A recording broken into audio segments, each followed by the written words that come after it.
May.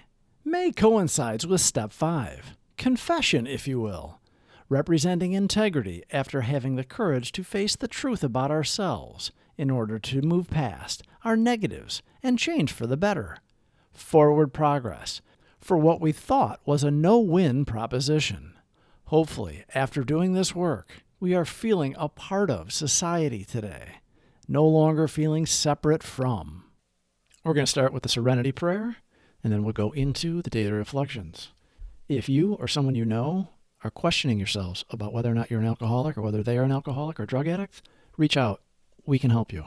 You don't have to do it alone. God, grant me the serenity to accept the things I cannot change, courage to change the things I can, and the wisdom to know the difference.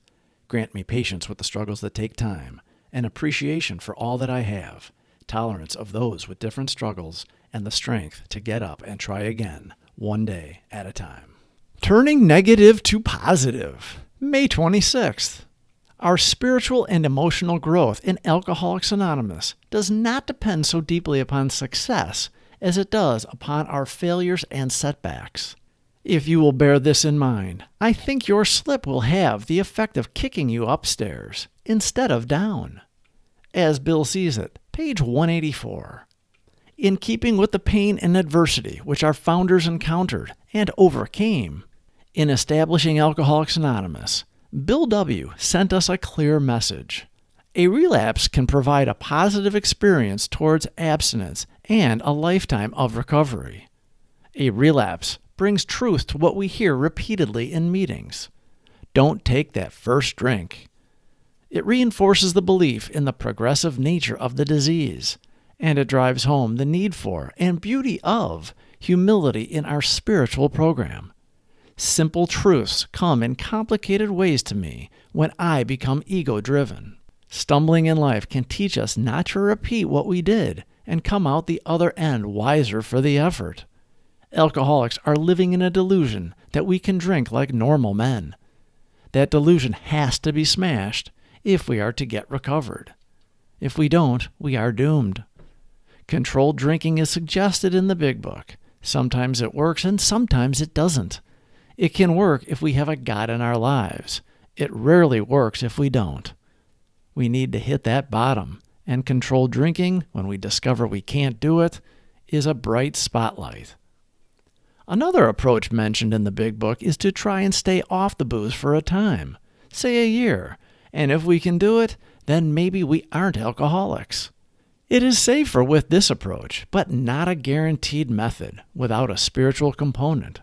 White-knuckling for a year can be a miserable 365 days because for a real alcoholic, our minds are fighting itself to take or not take a sip. AA works because we remove ourselves from the center of the universe and find a higher power, greater than ourselves, to be the driver. We grow spiritually, and our up and down emotions become stable. We say spiritual progress, not spiritual perfection, which means we know we are not God and will never be God. But we want to shoot for perfection trajectory by aligning our will with our understanding of His will for us. We lose our fears and become more other-centered and happy. Living life on life's terms means looking at our part in every interaction and how we can make them better. Honest self-reflection without taking personally any criticism or feedback from others is a good place to start in learning from adversity. We are not always right, and we most certainly are not always wrong. And we have a forgiving God for when we have done wrong. We make amends and we forgive when others have done us wrong. Praying for others who offend or who do not agree with our way of thinking keeps us humble and lessens the chances of escalation.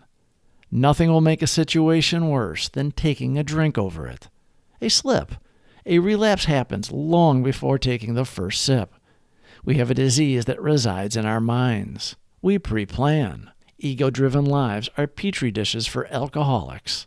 Toxic, self-centered fears grow rapidly, and we justify bad thinking and behavior.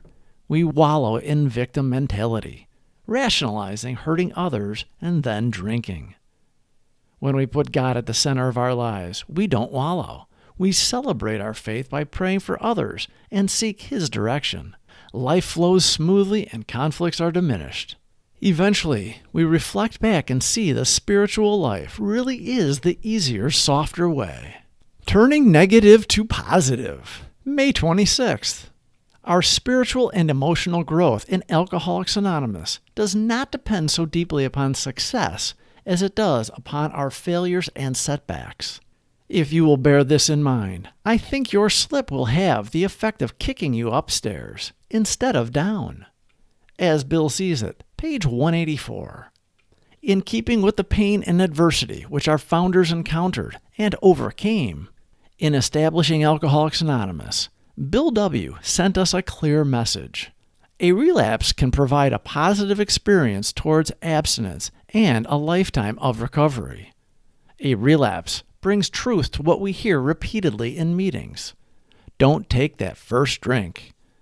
It reinforces the belief in the progressive nature of the disease, and it drives home the need for and beauty of humility in our spiritual program. Simple truths come in complicated ways to me when I become ego-driven. Please subscribe for more videos. Thank you for watching.